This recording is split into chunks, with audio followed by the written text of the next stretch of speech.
Hey everyone, today we're diving deep into a story you probably think you know, but trust me, there's so much more to it.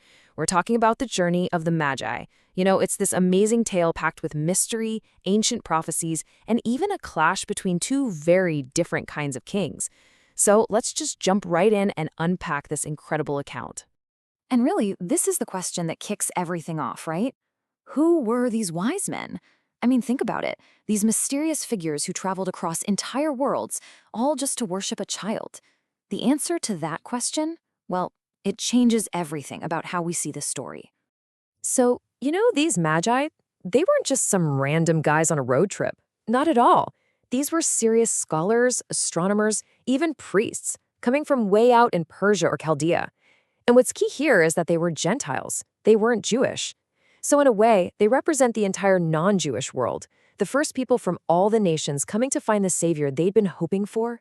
All right, so here's how we're going to break down their journey today. We'll look at the king's birth, that guiding star, the two kings having two very different reactions, the meaning behind those famous gifts, the escape and Herod's fury, and finally, the return to Nazareth. Each part you'll see just peels back another layer of this amazing story. Okay, so first up, a king is born. The story really gets going when the Magi show up in Jerusalem. And just their arrival, wow, it's a huge deal. Think about it. It seems like most of Israel is kind of oblivious that this massive event has happened. But here come these foreigners who've traveled for who knows how long, all because they followed a sign in the sky. But that begs the question, right? How do they even know what they were looking for? Well, a lot of early Christian thinkers point to this ancient tradition. They believe the Magi knew about a prophecy from a guy named Balaam who said these exact words centuries before. So see, they weren't just randomly stargazing. They were on a mission, actively looking for the fulfillment of a specific ancient promise. And of course, that promise leads us directly to the star. It's maybe the most famous part of the whole story. But this was no ordinary star. Not even close. And when you look at the early sources, you get some really fascinating ideas about what it might have actually been. Yeah, so what was this thing? Seriously, theologians have been debating this for thousands of years. Was it a comet, a supernova, or was it something completely different? And this is where it gets really cool. You had thinkers like St. John Chrysostom who said, look, this thing acted more like an angel than a star. I mean, it moved, it stopped, it even came down low to point out the exact house. But then you have others, like Origen, who thought it was a totally unique star, or maybe a comet, something created by God for this one singular purpose. So you've got these two ideas, a pure miracle that looked like a star versus a natural event with a miraculous purpose.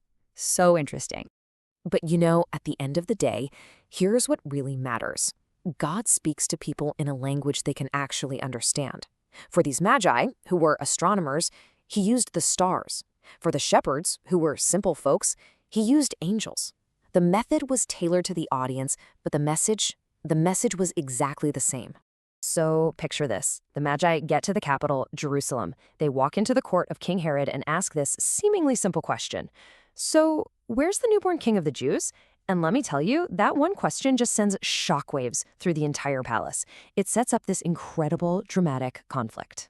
And yeah, this chart just lays it all out, plain as day. You've got two kings, two completely opposite reactions. On one side, the Magi, these foreign kings maybe, who are just driven to find and worship the true king. And on the other side, you've got Herod, the guy in charge who is absolutely terrified. He's paranoid about losing his throne, so he immediately starts scheming and lying. One group is on a quest for worship, the other is consumed by fear. Okay, so the Magi managed to sidestep Herod for now, and they finally find him.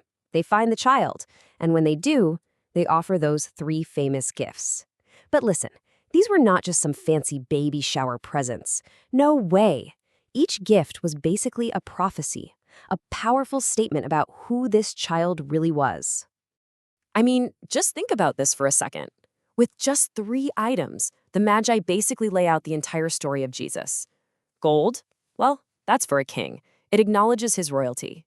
Frankincense? That's the incense used in the temple for worship. That says this child is God.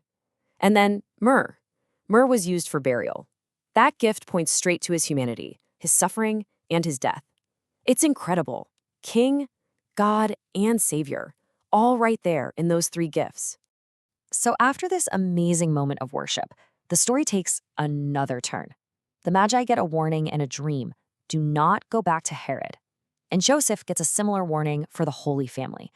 They have to flee, escaping to Egypt. And what's wild is that this whole crisis, this whole mess, caused by Herod's rage, actually ends up fulfilling even more ancient prophecies. Yeah, the early Christians looked at Jesus having to flee to Egypt as a refugee and saw a direct connection to this prophecy from Hosea. It's like he was reliving the history of his own people who came out of Egypt centuries before. And by doing that, he sort of blessed the land, which, interestingly enough, would later become a major center for early Christianity. Meanwhile, Herod realizes he's been tricked. The Magi aren't coming back. And his fear just boils over into this monstrous, horrific rage. He gives the order to kill every single baby boy in and around Bethlehem who is 2 years old or younger. It's an act of pure evil, all to get rid of one potential rival. And even this awful, brutal act was seen as fulfilling a prophecy.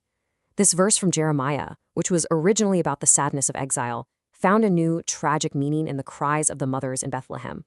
And those innocent children, they are honored as the very first martyrs, the first to die for Christ before they ever even knew his name. Okay, so after Herod finally dies, an angel tells Joseph that it's safe to go back. But the danger isn't completely over. And where they end up settling down just hammers home one of the most important themes of this whole story, humility. So Joseph finds out that Herod's son, Archelaus, who was just as wicked as his father, is now in charge of Judea. That's the main region where Jerusalem is. So he's warned to stay away. Instead, they head to Galilee and settle in this little town called Nazareth. And you have to understand, Nazareth was a nobody town. It was small, obscure, the kind of place people made jokes about. And wouldn't you know it, even this fulfills a prophecy. The name Nazarene, from Nazareth, sounds a lot like the Hebrew word Netzer, which means branch or shoot. And that was actually a title for the Messiah, the new branch that was prophesied to grow from the family tree of King David. So the king of the entire universe literally takes his name from a humble, overlooked little town. Amazing. And so that really leaves us with something to chew on, doesn't it? When you look at the whole picture, from foreign kings finding a baby in a simple house, to the escape from a powerful earthly monarch, to finally settling in a town nobody cared about, the whole story is screaming one thing. True greatness, divine power, isn't found in palaces. It's not found in earthly power. It's revealed in profound, deep humility. So how does the humility of these beginnings reveal the true greatness of the end? That's a question we're thinking about long after this is over.